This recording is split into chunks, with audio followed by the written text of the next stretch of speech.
do you feel like you're falling over inside? And when they come in, they realise that no, you don't. It's nice and flat.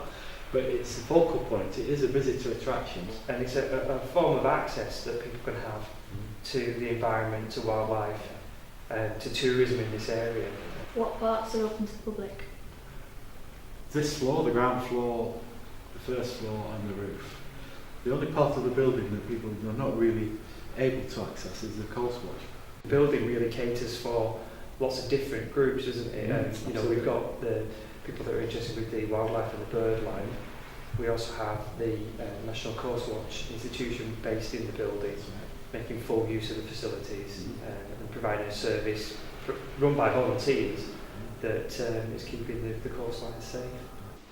The first floor of the observatory is going to be used for bird watching, and it's going to be a resource that's open to the public for information. Right, one of the most important messages we need to get across to visitors is the fact that we're on the very edge of Morecambe Bay, one of the most important sites for migratory birds in the whole of Europe, not just Britain. It really is important. We've got birds travelling from West Africa all the way to the Arctic, to the east of the Arctic and to Greenland and Canada, places like that. They come through here at Rossall Point. They spend a few days when they're migrating, feeding, and it's important that visitors remember when there's a large flock of birds on the beach that they try to avoid disturbing them. Because every time the birds fly unnecessarily, they're using up valuable energy that they need to save from these migration flights. When we take people out beach combing, there's representations of some of the things that we'll find out there, some of the creatures and some of the pebbles and rocks that make our wonderful beach are here depicted on the wall. So we'll probably show people these and go out and look at the real things out there, just across the promenade. What are people seeing when they walk through this door?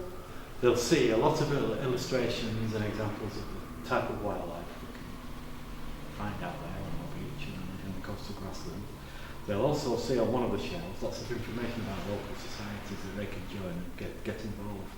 The whole hope of the building is involvement. We want people to come in and get involved and find out how they can help, how they can just meet new people and find new interests.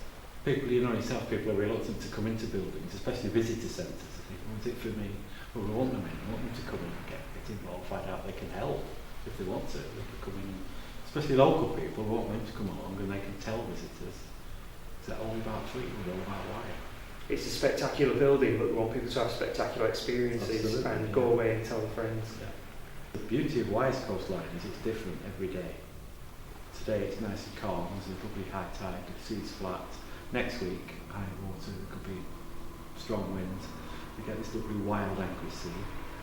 The sky's different every day, the sunsets are unbelievable. If people haven't seen a Wire sunset, they need to come and look at one.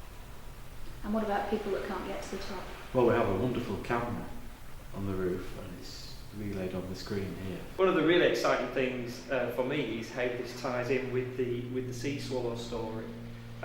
It's part of the Mythic Coast, and it's a story that has been produced.